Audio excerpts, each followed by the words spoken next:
इस कार्यक्रम के पुण्यार्चक हैं श्री कंवर लाल जी, महावीर प्रसाद जी पाटनी, आर के ग्रुप, मदनगंज, किशनगढ़, राजस्थान।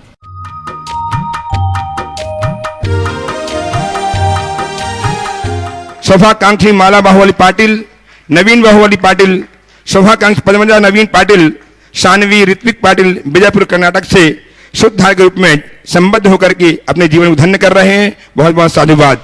श्री सुभाष चंद्र जी निर्मला जी इंजीनियर, गौरव स्वाति जैन इंजीनियर, अक्षय जैन मास्टर, अक्षय जैन सिवनी, इन्होंने अपने आप को गुणायतन के ट्रस्टी के रूप में संबद्ध करके जीवन को धन्य किया है। बहुत बहुत साधुवाद। और मैं आप सबकी ओर से, अपनी ओर से गुरुदेव चरणों में अभिवंदना करता हुआ निवेदन करता हूं कि हे गुरुदेव, आपके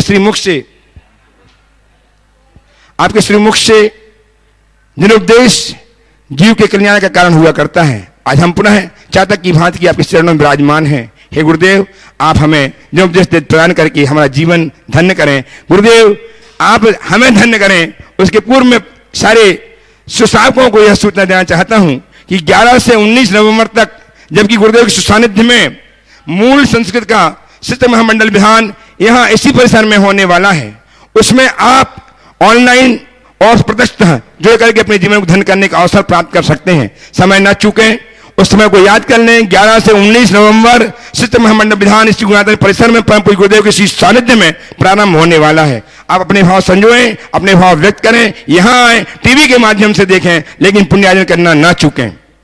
नमोस्तु गुरुदेव, नमोस्तु नमोस्तु नमोस्तु। ओम। सभी लोग अपने दोनों हाथ जोड़ लें और मेरे साथ महामंत्र के स्मरण के लिए अपना मानस तैयार करें।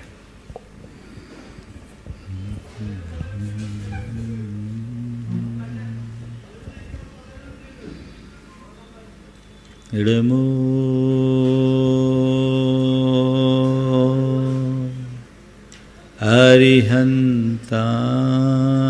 अरिहंताणं नमो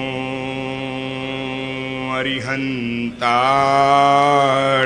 इडमो सिद्धाणं नमो सिद्धाणं इडमो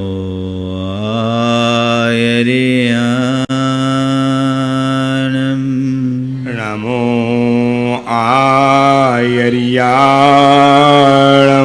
इडमो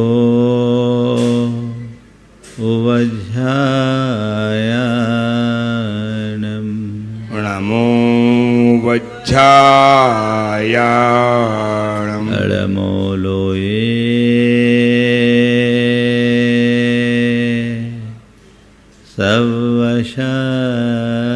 सवशाहुणं नमो लोये सव्यसाहुणं एषो पंचनमयारो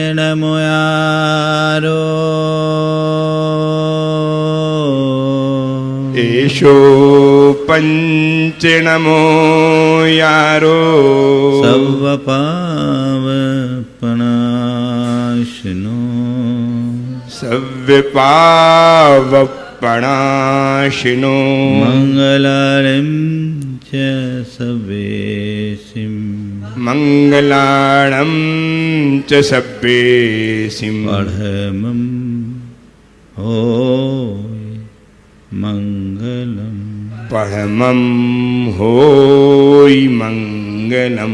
जय बोलो देवादिदेव 1008 श्री भगवान महावीर स्वामी की जय जय जय। अहिंसा परमो धर्म की जय जय जय। परम पूज आचार्य गुरुवर श्री विद्यासागर जी महाराज की जय जय जय। परम पूज्य महामना मुनिराज प्रमाण सागर जी महाराज की, परम पूज्य अलग सागर जी महाराज की जय। व्रतों की आराधना जीवनोत्थान की सर्वश्रेष्ठ आराधना है। बिना व्रताचरण के जीवन का उद्धार संभव नहीं। जिन्होंने भी अब तक मुक्ति पाई है वे सब व्रतों के बल पर ही वहाँ तक पहुँचे हैं। हमें व्रत आराधन के क्षेत्र में सदैव उत्साहित रहना चाहिए। इस आशय की बात विगत अनेक दिनों से निरंतर चल रही है।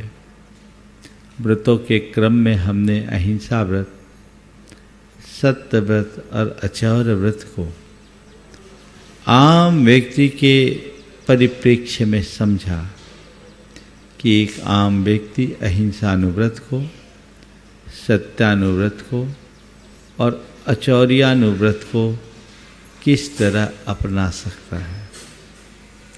आज चौथा अनुव्रत है ब्रह्मचर्यानुव्रत। एक ब्रह्मचर्य की पूर्ण साधना है और एक ब्रह्मचर्य अनुव्रत की बात है। एक आम गृहस्थ के लिए अनुव्रत के रूप में ब्रह्मचर्य अंगीकार करने की बात की। अनुव्रतों की चर्चा करते हुए आचार्य कुंदकुंद कहते हैं, थूले तस्काय बहे थूले मोशे अदत्त थूलेय परिहारो पर महिला परिगहारंभ परिमानम। स्थूल प्राणीवध हिंसा से, स्थूल झूठ से, स्थूल चोरी से और पर महिला के संसर्ग से तथा परिज्ञा और आरंभ का परिमाण करने से हमारे ये 5 अनुव्रत होते हैं। आज चौथे अनुव्रत की बात है, पर महिला के प्रति अनुराग न हो, वो संबंध न हो।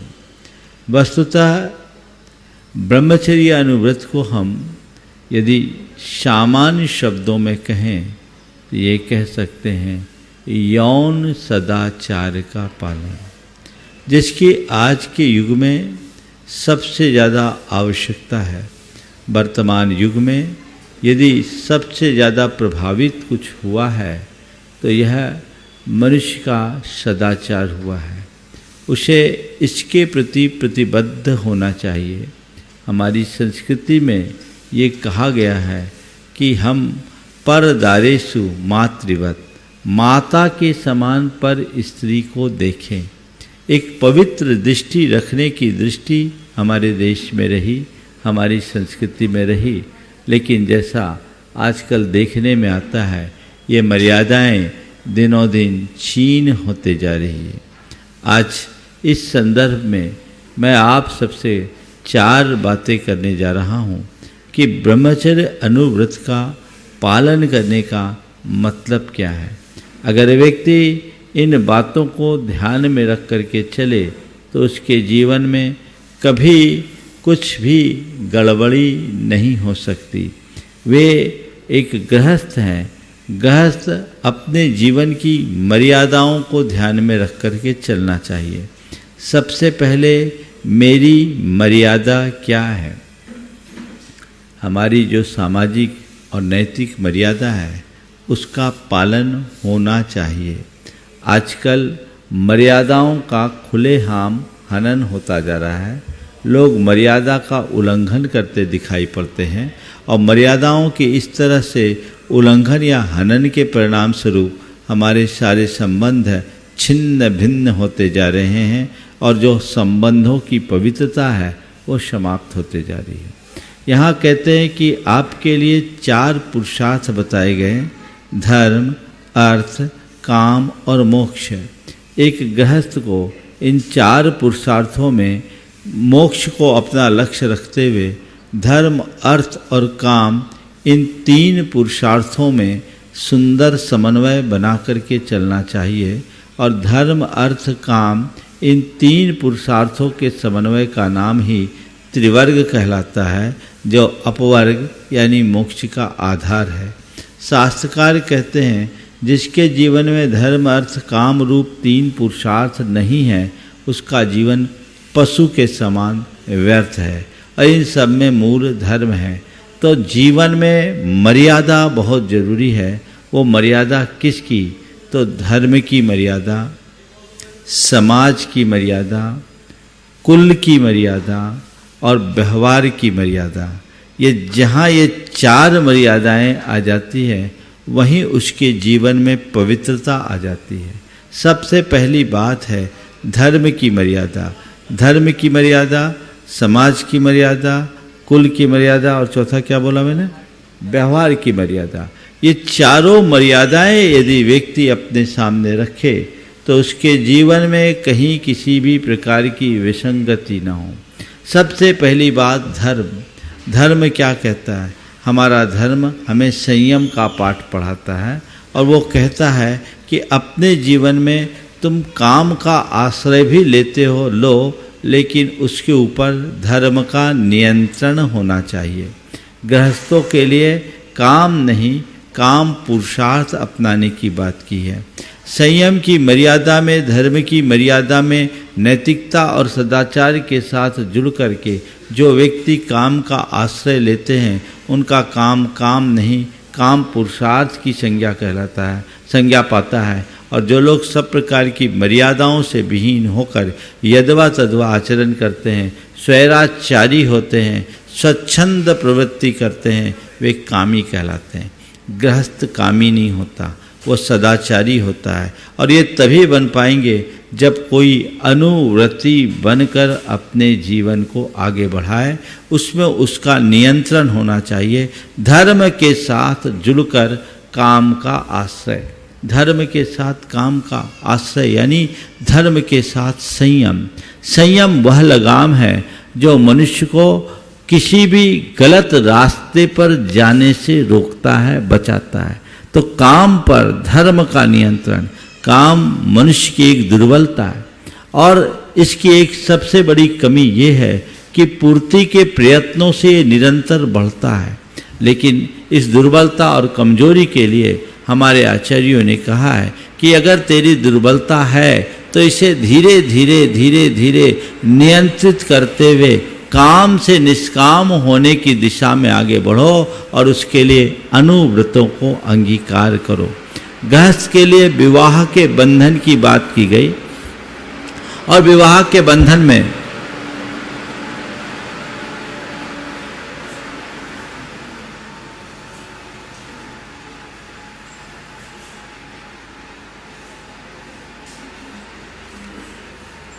गृहस्थ के लिए विवाह के बंधन को स्वीकारने की बात की गई और ये कहा गया कि विवाह के बंधन में बंधने का मतलब है अपने जीवन में पवित्रता का संकल्प लेना और अपने जीवन को आगे बढ़ाना। आपने देखा हमारे देश में विवाह के साथ एक शब्द जुड़ा है, वह है धर्म विवाह। क्यों विवाह के साथ धर्म शब्द क्यों जुड़ा? धर्म विवाह क्यों बोलते हैं? और विवाहिता पत्नी को धर्म पत्नी या सहधर्मिणी क्यों कहा जाता है?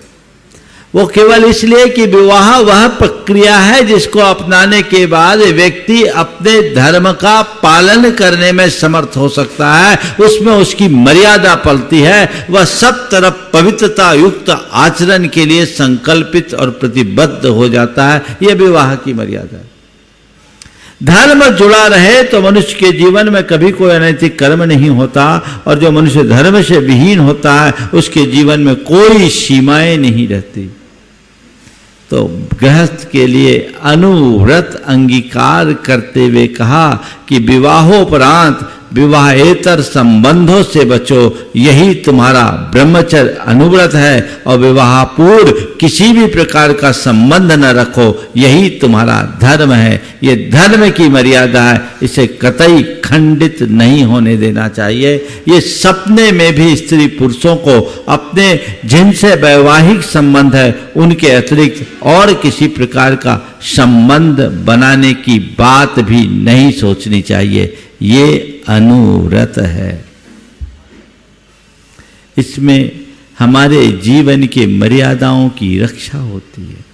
संत कहते हैं काम काम में नहीं संयम में है। कामना की पूर्ति से काम का अंत नहीं हो सकता, लेकिन संयम के बल पर हम काम से निष्काम दशा को जरूर प्राप्त कर सकते हैं।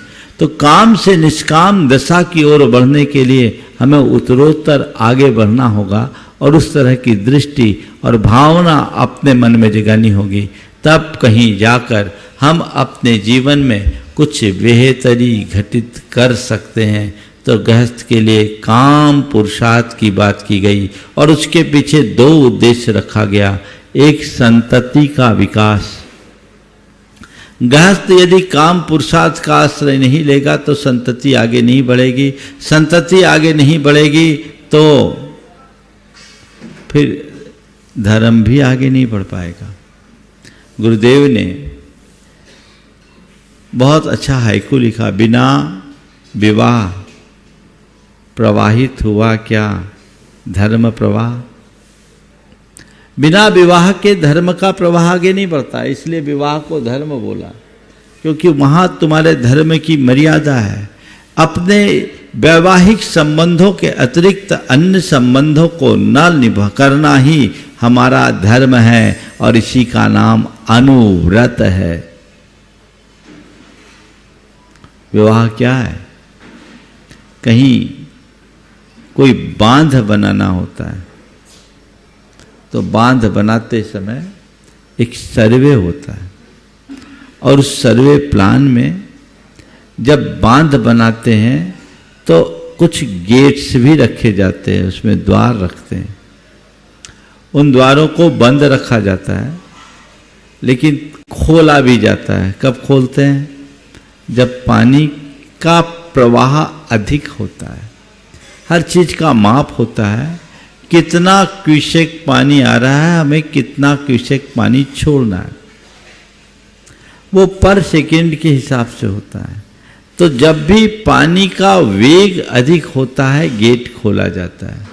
गेट न खोले तो विप्लव खड़ा हो जाए, बांध टूट सकता है, महाविभीषिका का रूप धारण कर सकता है। इसलिए गेट का प्रावधान रखा जाता है, लेकिन गेट को तभी और उतना ही खोला जाता है जब और जितनी जरूरत हो। विवाह और कुछ नहीं, एक सामाजिक मर्यादाओं का बांध है जिसमें सब तरफ ब्रह्मचर्य की सुदृढ़ दीवारें हैं और एक द्वार खुला है, वह है पति और पत्नी के रूप में। वहाँ जितना जैसी जरूरत है वो करे और इसके अतिरिक्त और कुछ नहीं। यही हमारे संबंधों की पवित्रता का आधार है। लेकिन आज ये सब चीज़ें दिनों दिन छिन्न भिन्न होते जा रही है, क्योंकि लोगों के हृदय में धर्म की निष्ठा छीन हो रही है और धर्म निष्ठा की छीनता के कारण लोगों का धर्म भी खंडित हो रहा है। अगर आपने धर्म की मर्यादा को ध्यान में रखा तो कभी जीवन में अनाचार नहीं हो सकता। दूसरे क्रम में है कुल की मर्यादा, समाज की मर्यादा। सामाजिक मर्यादाएं हमारी नैतिकता की मर्यादा हैं। आज हमारे बहुत सारे कानून हैं और हमें उनका ध्यान रख करके ही अपना वर्तन करना चाहिए। हमारे यहाँ यदि ये बात कही गई कि हर मनुष्य की अपनी एक सामाजिक सीमाएं हैं। मनुष्य और पशु में बड़ा अंतर है। पशु स्वैराचारी जीवन जी सकता है, पर मनुष्य के लिए ऐसी कोई व्यवस्था नहीं। हमारी जो सामाजिक व्यवस्थाएं हैं, हम उन व्यवस्थाओं की सीमा में रहते हुए अपने जीवन को उन्नत कर सकते हैं, आगे बढ़ा सकते हैं। और यदि उन्हें हमने छिन्न भिन्न कर दिया तो सब कुछ नष्ट भ्रष्ट होगा। वो अपनी दृष्टि में होनी चाहिए। तो वो समाज की मर्यादा जब तक तुम्हारे सामने है तो कभी गड़बड़ नहीं हो सकता। आजकल सामाजिक मर्यादाएं भी छिन्न भिन्न होने लगी और कुछ चीज़ें ऐसी हो गई जो कानूनी मान्यता मिल जाने से और सब गड़बड़ियां हो गई, जो उन्मुक्त यौनाचार को प्रश्रय दे रहा है। हमारा समाज कभी भी उन्मुक्त यौनाचार का समर्थन नहीं करता। समाज यौन सदाचार के प्रति प्रतिबद्ध है, तो हमें वो प्रतिबद्धता ध्यान में रखनी चाहिए। जहाँ सामाजिक मर्यादाएं खंडित होती है वहाँ कानून भी व्यक्ति को दंडित करता है। तो कानून दंडित करे या न करे, हमारे कर्म तो हमें दंडित करते ही हैं। अगर समाज की मर्यादा का स्मरण होगा तो कभी गड़बड़ नहीं होगा। लेकिन आजकल क्या करें, मनुष्य बहसी बन जाता है, वो अपनी मर्यादाओं को खो देता है। जब ये सुनने को मिलता है कि 5-5 साल की बच्ची के साथ भी व्यक्ति कुकर्म कर लेते हैं और अपना बहसीपन का निकृष्ट उदाहरण प्रस्तुत करते हैं, तो बड़ा दुख भी होता है, क्षोभ भी होता है और आश्चर्य भी होता है कि आखिर लोग कहाँ जा रहे हैं। हमारी सामाजिक मर्यादाएं कितनी छिन्न भिन्न होते जा रही है। लोगों के मन में यह वहसीपन क्यों हावी होता जा रहा है। जो लोग अपनी सामाजिक मर्यादाओं को सुरक्षित रख करके चलते हैं, उनका ख्याल रखते हैं, वे कभी ऐसी बातों के लिए कल्पना भी नहीं कर सकते। वो मर्यादाएं होनी चाहिए जो आज छिन्न भिन्न हो रही है। जैसे मैंने कहा कि कुछ चीज़ें ऐसी है जो आज इन्हें प्रश्रय दे रही है, चाहे वो समलैंगिकता की बात हो या लिव इन रिलेशनशिप की बात हो, ये सब हमारी सामाजिक मर्यादाओं को तार तार कर देने वाली है, छिन्न भिन्न कर रही है। इससे हमारी जो समाज का भावी रूप है वो बहुत विकृत रूप में प्रकट होने वाला है। इसके परिणाम बहुत खराब होने वाले हैं। इसके लिए लोगों को पहले से सोच करके चलना चाहिए। आज लोग विवाह जैसे बंधन को स्वीकार करने के लिए तैयार नहीं होते। वे अपने तरीके से स्वच्छंदता पूर्वक अपना जीवन जीना चाहते हैं, लेकिन ये किसी अर्थ में अच्छा नहीं है। व्यवहारिक तौर पर भी ये अच्छा नहीं है। अभी कुछ दिन पहले एक लेख लंदन की एक भारतीय महिला का आया और उसने बहुत अच्छी बात लिखी। वह पेशे से एक डॉक्टर थी, वरिष्ठ चिकित्सक थी, और उसने लिखा कि एक समय था जब मैं यहाँ की उन्मुक्ततावादी सामाजिक संरचना का पक्षधर थी। मैं उनकी पैरोकार बनी थी और मैं कहती थी कि यहाँ नारियों को जैसी स्वतंत्रता है वैसी भारत में भी स्वतंत्रता मिलनी चाहिए, उसे पूर्ण स्वतंत्रता के साथ जीने का अधिकार है। लेकिन अपने जीवन के 40 वर्ष बिता देने के बाद, व्यवहारिक जीवन के और व्यावसायिक जीवन के 40 वर्ष व्यतीत कर देने के बाद आज मैं जिस मुकाम पर पहुंची हूं, तो मुझे लगता है कि भारत की व्यवस्था कहीं ज़्यादा अच्छी थी, क्योंकि आज हमारी स्थिति एकदम निचोड़ लिए गए गन्ने की भांति है, जिसमें अब कोई रस नहीं बचा तो उसे कोई पूछने वाला नहीं। ये बात बहुत सोचने की है, समझने की है। उन्होंने बहुत व्यथा के साथ अपने हृदय की पीड़ा लिखी और ये कहा कि भारत की जो सामाजिक व्यवस्था है वो मनुष्य के जीवन के लिए बहुत बड़ा सहारा है। तो हमें उस सामाजिक व्यवस्था को अक्षुण्ण बनाए रखने के लिए अपनी ओर से प्रतिबद्धता जाहिर करनी चाहिए, जारी रखनी चाहिए। उसमें किसी भी प्रकार की ढिलाई या शिथिलता की बात मन में नहीं आने देना चाहिए। जब ऐसा हम सोच करके चलेंगे तब हम अपने जीवन को बेहतर बना सकेंगे, और जब तक ऐसी मनोदशा नहीं होती तब तक हम अपने जीवन की उन्नति नहीं कर सकते। आजकल सब लोग अपने सामाजिक संस्कारों और सरोकारों का उल्लंघन करते हुए पाश्चात्य परंपरा की ओर अपना झुकाव बढ़ाते जा रहे हैं, और वहाँ से भी उनकी अच्छाइयों की जगह उनकी बुराइयों को अपनी ओर खींच रहे हैं, जो ठीक नहीं है। ये हवा बहुत भयानक हवा है। जो इस हवा के से प्रभावित होगा वो अपने जीवन को कभी आगे नहीं बढ़ा पाएगा। कुल की मर्यादा का हमारा हमेशा स्मरण होना चाहिए कि हमारी कुल की मर्यादा कभी खंडित न हो, कहीं से भी खंडित न हो। हमारे यहाँ एक व्यवस्था थी कि लोग अपनी कुलीनता का ध्यान रखते हुए अपने आचरण में पवित्रता रखते थे। कुरल काव्य में लिखा है कि भूमि की उर्वरता का पता उसमें उगने वाली फसल से लगता है, वैसे ही मनुष्य के आचरण से उसके कुल का पता चलता है। तुम अपने कुल के गौरव को, कुल की मर्यादा को अगर ध्यान में रखोगे तो तुम्हारे द्वारा कभी किसी प्रकार का अनाचार हो ही नहीं सकेगा, और जब तक उसे स्मरण में नहीं रखोगे तो अपने जीवन को कभी समुन्नत बना नहीं सकोगे। तो कुल की मर्यादा को हमें बरकरार रखने की ज़रूरत है, उसे कहीं खंडित करने की ज़रूरत नहीं है। छत्रपति शिवाजी के दरबार में मराठा सैनिकों ने कल्याण पर विजय करने के उपरांत वहाँ की महारानी को भी साथ ले आए और छत्रपति शिवाजी से कहा, महाराज हम आपके लिए इस धरती की सर्वश्रेष्ठ कृति लेकर आए। शिवाजी ने पूछा, क्या बात? जैसे ही कल्याण की महारानी का नाम सामने आया, उनके सामने लाए, शिवाजी अपने आसन से उठ खड़े हुए, दोनों कानों में उंगली करके, ये क्या कर रहे हो? तुम्हें पता नहीं, ये महारानी केवल महारानी नहीं, किसी की माँ और बहन ही है, बहन भी है। और न केवल ये कल्याण की महारानी होने के कारण उनकी माँ बहनें हैं, मेरे लिए मेरे पत्नी के अतिरिक्त संसार की सारी स्त्रियाँ माँ और बहनें हैं। और ये केवल मेरी माँ और बहन नहीं, मेरे पूरे राज्य की माँ और बहन है। आप सबकी जिम्मेदारी है कि इनके सतीत्व की सुरक्षा करते हुए इनकी मान और मर्यादा की सुरक्षा करके चले, क्योंकि ये चीज़ें हमारे संस्कारों के विरुद्ध है, हमारी मर्यादा के विरुद्ध है। हमें ऐसा कृत्य कभी नहीं करना। ये मर्यादा का बोध जिसके अंदर होता है वह कभी इधर उधर नहीं डगमगाता, और जो मर्यादा के बोध से दूर हो जाते हैं उनके जीवन में कभी स्थिरता नहीं होती। इसी प्रकार व्यवहार की मर्यादा, हमें अपना किससे कितना व्यवहार रखना है। जब व्यवहार में पूर्णतया उन्मुक्तताएं आ जाती है तो मर्यादाएं छिन्न भिन्न हो जाती है, और मर्यादाओं के खंडित होने पर संयम खो जाता है।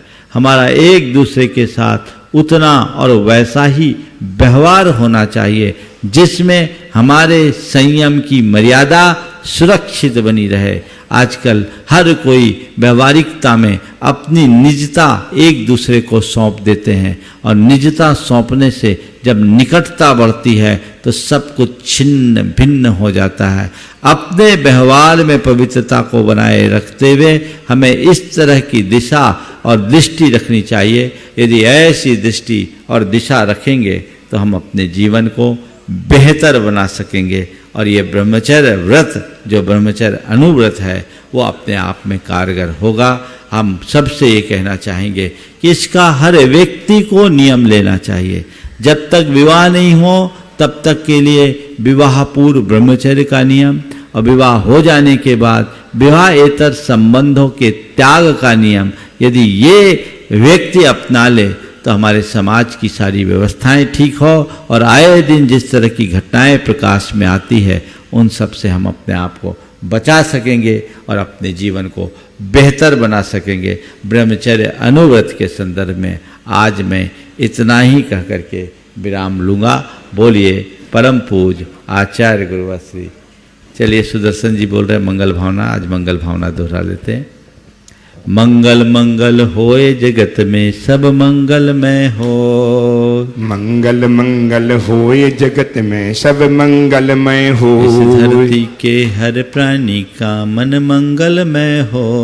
इस धरती के हर प्राणी का मन मंगलमय हो।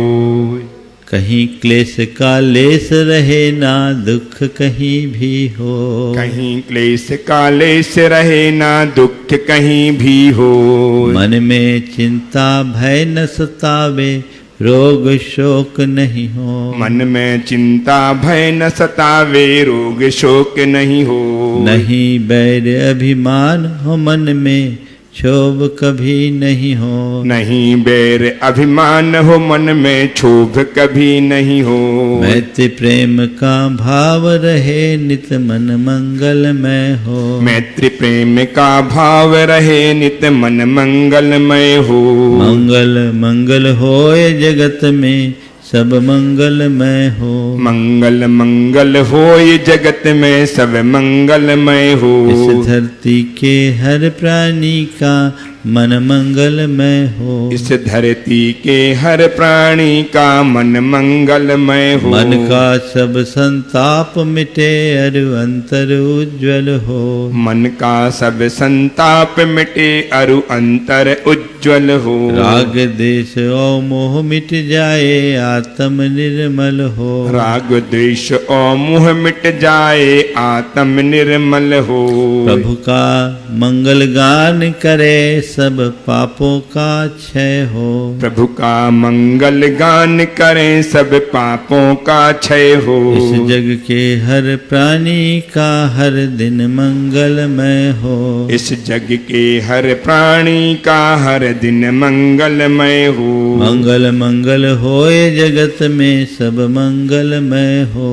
मंगल मंगल हो ये जगत में सब मंगलमय हो। इस धरती के हर प्राणी का मन मंगलमय हो। इस धरती के हर प्राणी का मन मंगलमय हो। गुरु हो मंगल प्रभु हो मंगल धर्म सुमंगल हो। गुरु हो मंगल प्रभु हो मंगल धर्म सुमंगल हो। मात पिता का जीवन मंगल परिजन मंगल हो। मात पिता का जीवन मंगल परिजन मंगल हो। जन का मंगल गण का मंगल मन का मंगल हो। जन का मंगल गण का मंगल मन का मंगल हो। राजा प्रजा सभी का मंगल धरा धर्ममय हो। राजा प्रजा सभी का मंगल धरा धर्ममय हो। मंगल मंगल होए जगत में सब मंगलमय हो। मंगल मंगल हो ये जगत में सब मंगलमय हो। इस धरती के हर प्राणी का मन मंगलमय हो। इस धरती के हर प्राणी का मन मंगलमय हो। मंगलमय हो प्रात हमारा रात सुमंगल हो। मंगलमय हो प्रात हमारा रात सुमंगल हो। जीवन के हर पल हर क्षण की बात सुमंगल हो। जीवन के हर पल हर क्षण की बात सुमंगल हो। घर घर में मंगल छा जावे जन जन मंगल हो। घर घर में मंगल छा जावे जन जन मंगल हो। इस धरती का कन कन पावन ओ मंगलमय हो। इस धरती का कण कण पावन ओ मंगलमय हो। मंगल मंगल होए जगत में सब मंगलमय हो। मंगल मंगल हो ये जगत में सब मंगलमय हो। इस धरती के हर प्राणी का मन मंगलमय हो। इस धरती के हर प्राणी का मन मंगलमय हो। सब जग में मंगल बढ़े। सब जग में मंगल बढ़े। टले अमंगल भाव। टले अमंगल है भाव। प्रमाण की भावना। है प्रमाण की भावना। सब में हो सद्भाव। सब में हो सद्भाव। जय बोलो परम पूज्य आचार्य गुरुवर श्री विद्यासागर जी महाराज। जय जय जय परम पूज्य प्रमाणिक संत महामना मुराद प्रमाण सागर जी महाराज की। परम पूज्य सागर जी महाराज की जय जय जय। अपने स्थान में खड़े हो जाएं, अर्घ ले लें। जल चंदन। इस कार्यक्रम के पुण्यार्चक थे श्री कंवर लाल जी, महावीर प्रसाद जी पाटनी, आर के ग्रुप, मदनगंज, किशनगढ़, राजस्थान।